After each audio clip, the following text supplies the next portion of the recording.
तो hello everyone, good evening. आज हमारे साथ हैं Anurag Sarwar. Anurag is in the same college, मतलब मेरे कॉलेज में ही है, आईआईटी हैदराबाद में। He is doing MTech. CSC है ना तुम्हारा या नहीं ऐसे? सीएससी डिपार्टमेंट है लेकिन स्पेशलाइजेशन एनआईएस। हाँ, उसके बीच में डिफरेंस भी बता देना एक बार। हाँ और हाँ हाँ। तो बाकी अनुराग लास्ट ईयर एडमिशन लिया है। सो अनुराग आइडिया देगा about the examination pattern self sponsored के लिए। और बाकी और भी लोगों को डाउट रहता है कि सर सेल्फ स्पॉन्सर्ड में क्या प्लेसमेंट में बैठने नहीं देते हैं, प्लेसमेंट में कुछ डिस्क्रिमिनेट करते हैं, ऐसे ऐसे क्वेश्चंस, तो वो सब क्लियर करेगा अनुराग। बट सबसे पहले स्टार्ट करो एक बार पैटर्न से कि एग्जाम का पैटर्न क्या है, डिफिकल्टी लेवल क्या है ना? और हम्म। एलिजिबिलिटी क्या है, सिलेक्शन के चांसेस, मतलब कितने क्वेश्चंस करने पे लगभग मोस्ट प्रोबेबल है कि अपना सिलेक्शन हो जाएगा।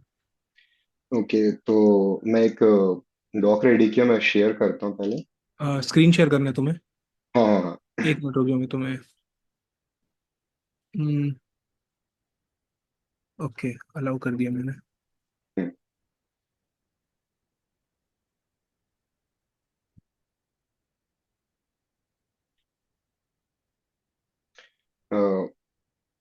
विजिबल है क्या? दिख रहा है। हाँ, ठीक ठीक। तो IIT Hyderabad offers a 2 year self sponsored MTech program. ये 2 ईयर का होता है। सबसे पहले हम लोग इसका एलिजिबिलिटी क्राइटेरिया देख लेते हैं।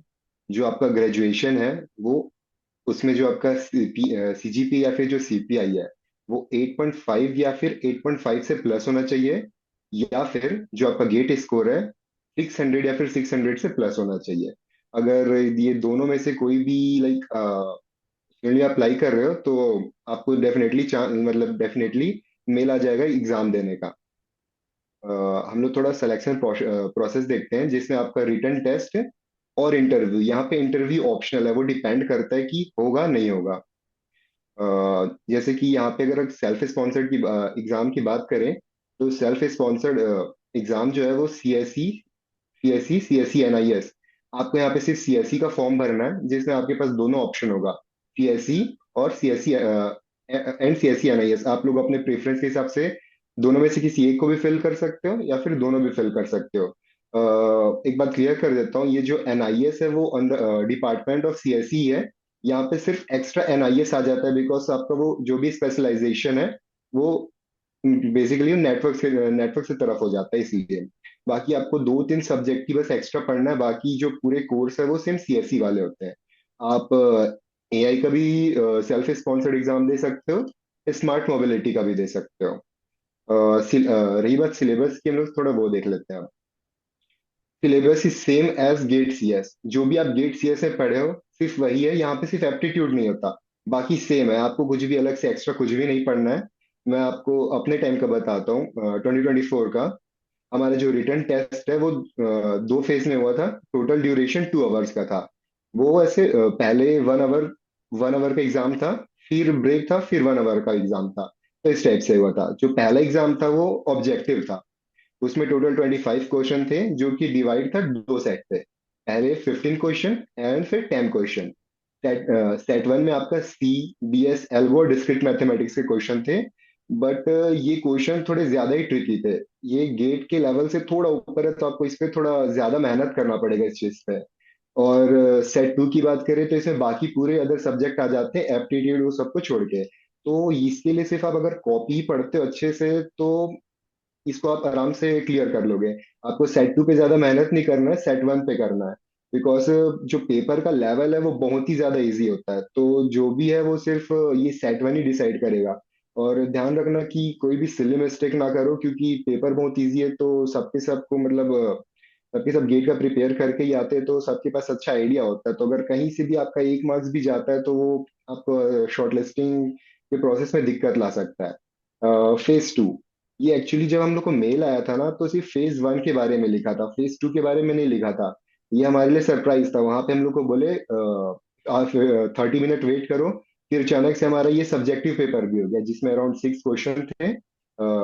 4 क्वेश्चन हमारे प्रोग्रामिंग क्वेश्चन थे, जिसमें आपको C plus plus Java use करना था।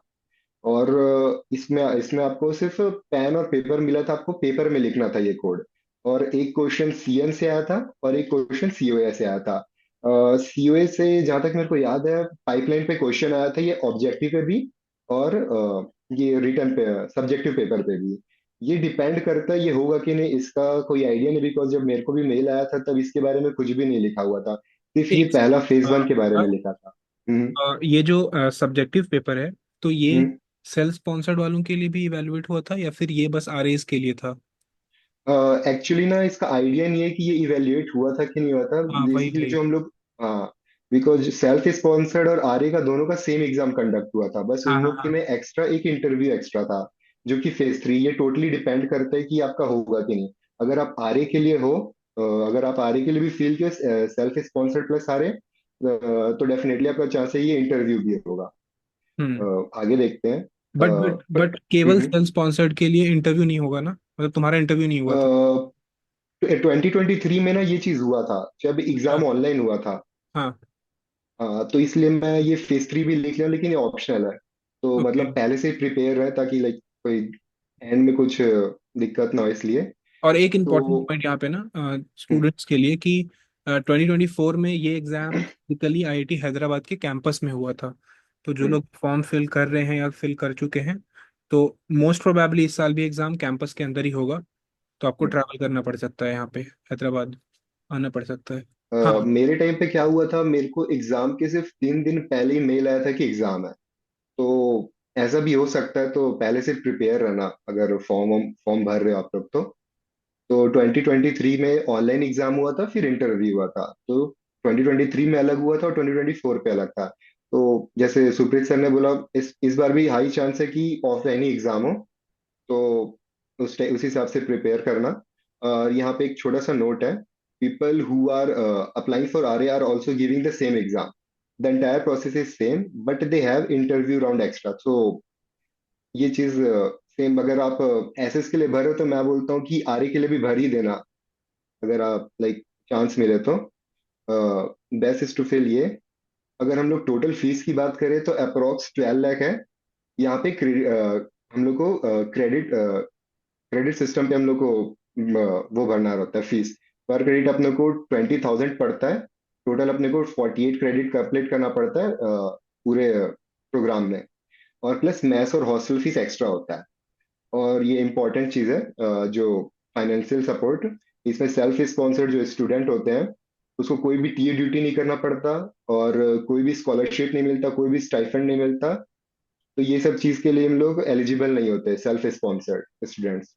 और रही बात प्लेसमेंट की, इसमें कोई प्रॉब्लम नहीं है, आप लाइक सेम एमओई की तरह ट्रीट किए जाओगे।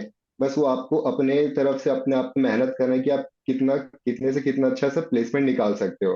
ये और सबसे इम्पोर्टेंट पॉइंट है, 1 मिनट बस मैं इंटरप्ट कर रहा हूँ। बहुत बच्चों का ये डाउट रहता है इन जनरल, जिनको ज़्यादा आइडिया नहीं है। ऐसा होता है कि आईआईटी हैदराबाद के लिए मैं स्पेसिफिकली बता रहा हूँ कि यहाँ पे एमटेक में 3 टाइप का जो प्रोग्राम है। एमटेक टीए, एमटेक आरए मतलब रिसर्च वाला, और एक एमटेक सेल्फ स्पॉन्सर्ड। तो प्लेसमेंट में सारे लोग एक साथ बैठते हैं, प्लेसमेंट में ओएज या फिर इंटरव्यू सबका एक साथ होता है, जो सेम टाइम पे आईआईटी हैदराबाद में प्लेसमेंट होता है। तो तीनों लोगों का प्लेसमेंट एक साथ होता है। तो इसमें कोई डिस्क्रिमिनेशन नहीं है, ये मैं मतलब पहले क्लियर कर दूं। ये इंपॉर्टेंट पॉइंट है कि लोग सोचते हैं सर हम सेल्फ स्पॉन्सर्ड हैं तो प्लेसमेंट में प्रॉब्लम होगी कब। तो ऐसी मतलब ऐसी कोई प्रॉब्लम होती नहीं है। हाँ, कोई प्रॉब्लम नहीं होती। और यहाँ पे कोई कैटेगरी का भी इश्यू नहीं है, अगर सेल्फ स्पॉन्सर्ड में आ रहे हो आप तो। बस ये इतना था, अगर कुछ डाउट है तो आप पूछ सकते हो। और ऐसा नहीं कि आप सेल्फ स्पॉन्सर्ड हो तो लाइक यहाँ पे आपको एस एस सेल्फ स्पॉन्सर्ड और गेट के थ्रू आए हो तो करके ऐसे अलग ट्रीट करेंगे, वैसा कुछ नहीं होता है यहाँ पे। सबको इक्वली ट्रीट किया जाता है। अगर कोई प्रोफेसर ऐसा नहीं देखता कि कोई सेल्फ स्पॉन्सर्ड है कोई गेट के थ्रू है तो अलग ट्रीट, ऐसा कुछ नहीं है। तो आप आ सकते हो, क्योंकि मेरा आने से पहले सबसे बड़ा मेरा यही डाउट था कि प्लेसमेंट में बैठने मिलेगा कि नहीं, इतना फीस देने के बाद कोई ऐसे इक्वालिटी तो रहेगा, लाइक कोई ऐसे ट्रीट तो नहीं करेगा यार तुम गेट के थ्री नहीं हो। या फिर बच्चों में ऐसा कुछ होता है लाइक हम गेट गेट वाले अपने दोस्ती कर लिए, एसएस वाले अपने, तो ऐसा ग्रुपिंग भी नहीं है यहाँ पे। यहाँ पे सबको इक्वली ट्रीट करते हैं, तो ऐसा यहाँ पे कोई प्रॉब्लम नहीं होगा अगर आप सेल्फ स्पॉन्सर्ड के थ्रू भी आते हो यहाँ पे तो। और सब चीज का अपॉर्चुनिटी आपको सेम मिलेगा। यही है कि अगर आप सेल्फ स्पॉन्सर्ड के थ्रू आते हो तो आपको कोई टीए ड्यूटी नहीं है, तो आपके पास ज्यादा एक्स्ट्रा टाइम होता है, आप अदर कैरिकुलर एक्टिविटी में पार्टिसिपेट कर सकते हो, अपने एकेडमिक में फोकस कर सकते हो।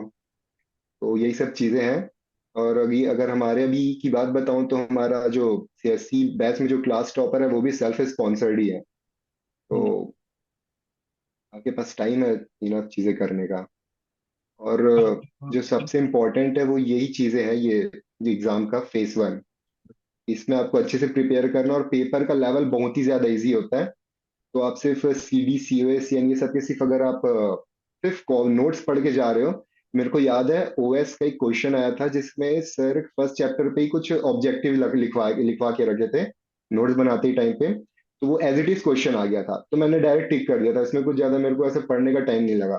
तो ये जैसे कि मैं बता रहा हूँ, ये 2 आवर्स का एग्जाम होता है, टोटल डिवाइडेड होता है शायद, मेरे को जहाँ तक याद है फेज 1 अपना 45 मिनट्स का था आई थिंक।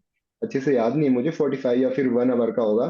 तो मेरे को हार्डली ये 10 क्वेश्चन में 10 मिनट्स लगे होंगे, बाकी जो मेरा टोटल टाइम था ये 15 क्वेश्चन पे चला गया, क्योंकि ये थोड़ा ट्रिकी था। और ये भी था कि गड़बड़ नहीं करना है, क्योंकि चांस मेरे पास एक ही था। तो उस हिसाब से आप लोग प्रिपेयर करना। एक बार चैट देखना, एक क्वेश्चन आया चैट में अनुराग।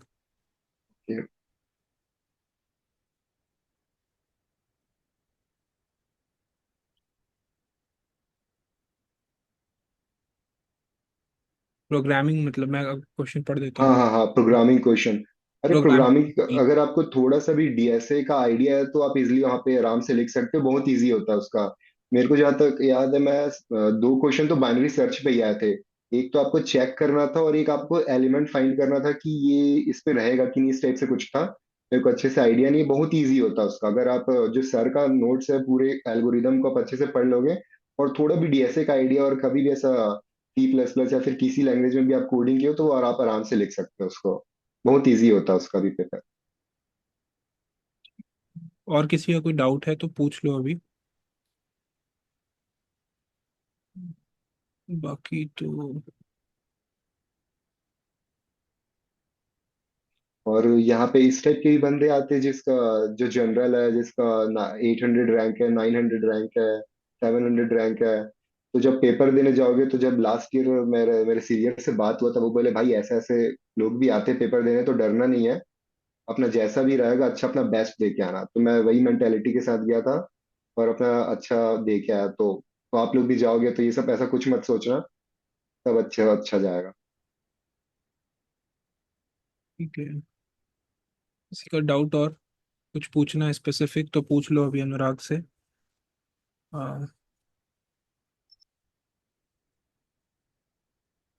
ऑलमोस्ट तो इम्पोर्टेंट चीज़ें सारी कवर कर ही दी हो अनुराग, पेपर का पैटर्न हाँ। बता दिया, वो इम्पोर्टेंट है। वी हैव राइट इसका सुडो। मेरे को ना आइडिया नहीं है, बिकॉज ये जो इवेल्युएशन होता है वो उनके अपने एंड पे होता है, तो इसका हम लोग को ना कुछ भी आइडिया नहीं है, क्योंकि वहां पे मेंशन होता है कि आपको C++ जावा यूज करना है। तो बेस्ट यही है कि आप उस पर्टिकुलर चीज के हिसाब से लिखो, या फिर वहां पे टीएस होते हैं, आप उनसे एक बार पूछ भी सकते हो। अगर आपको ऐसा कुछ डाउट है तो वो डेफिनेटली आपका हेल्प करेंगे। एक और क्वेश्चन है, we have to write pseudo code. हाँ, देख लिया ना। सूडो कोड का ना वही अगेन आइडिया नहीं है। ये वैल्यूएशन मतलब ये उनके अपने एंड पे होता है, और ये कहीं ओपन भी नहीं होता। तुम लोग किस बेसिस पे कैसे इवेल्युएट कर रहे हैं। तो बेस्ट यही रहेगा कि कोडिंग कोडिंग लिख किया, लेकिन एक ही पेज का आई थिंक स्पेस होता है। तो अगर स्पेस इनफ नहीं और टाइम नहीं है तो आप सूडो कोड भी लिख सकते हो, वो कंसिडर करेंगे। बट आपका लॉजिक सही होना चाहिए।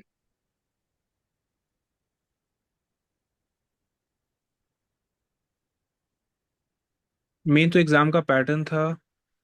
हम्म। और क्योंकि पैटर्न को लेके बहुत सारे लोग थे कि कैसे प्रिपेयर करें, अभी टाइम है थोड़ा। हाँ। और और रिवीजन। एक चीज और, अब जैसे कि अगर कोई बाहर से इधर एग्जाम देने आता है तो उस टाइम पे हमारे टाइम पे कुछ कुछ हॉस्टल वैकेंट थे, तो हम लोग हॉस्टल भी बुक कर सकते थे यहाँ रहने के लिए। नहीं तो गेस्ट हाउस होते हैं, नहीं तो बाहर भी होटल्स होते हैं। तो ऐसा कुछ दिक्कत नहीं होगा, अगर एक दिन आप पहले आ रहे हो एग्जाम के, तो ऐसा कुछ इशू नहीं आएगा रहने आने का। तुम कैंपस में रहोगे उस वक्त? अ, कब होगा एक्चुअली ना आइडिया नहीं है ये। यही में ही होगा मेरे हमारे हिसाब, मैं टाइम। मैं तो मोस्ट प्रोबेबली यहीं रहूंगा, तो अपने वहां से तो जो भी स्टूडेंट्स आएंगे तो कांटेक्ट तो कर ही लेंगे। मैं तो यही ओके हूँ, अगर ओके, तू भी मैं आना अभी हो ना तो। मई पे घर जा रहा हूँ, उसके बाद तो मैं यहीं पे रहूंगा। अच्छा, ठीक है, देख लेंगे वो तो, उस वक्त मैं बात कर लूंगा तो। हम्म। हाँ, अराउंड 1 आवर ही होता है, उससे ज्यादा नहीं मिलेगा टाइम। ठीक है,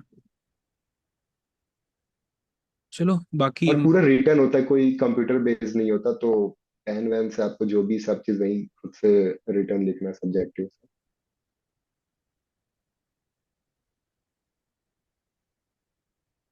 ठीक है अनुराग, ऑलमोस्ट चीज़ें तो कवर हो ही गई हैं, तुम बता दिए, एक ब्रीफ दे दिए बस, मतलब छोटा ही हम्म। रखा था इसीलिए। हाँ हाँ ठीक है ना, बाकी तो हाँ। और किसी का अगर ऐसा कुछ डाउट हुआ तो अनुराग का नंबर ले लेना मेरे से, एक बार उससे बात, हम्म अगर किसी को वो करना हो, कुछ और डिस्कस, कुछ और पूछना हो तो। हम्म। ठीक है, thank you Anurag. Thank you हाँ, सर। ये डॉक अभी अभी मैं डॉक ग्रुप पे डाल हाँ, देता हूँ। ये मैं अपडेट क्यों कुछ इसमें ना, मैं आपको भी वाला भेजता हूँ, करंट हाँ हाँ, वाला। ठीक है, ये वाला भेज दो मुझे, फिर मैं इसको अभी शेयर कर दूंगा इनके साथ। हाँ ठीक ठीक ठीक। ठीक है, थैंक चलो, you sir. Thank you Anurag यार, हाँ मिलते हैं। बाय हाँ बाय। हाँ। Bye bye bye. Bye bye everyone.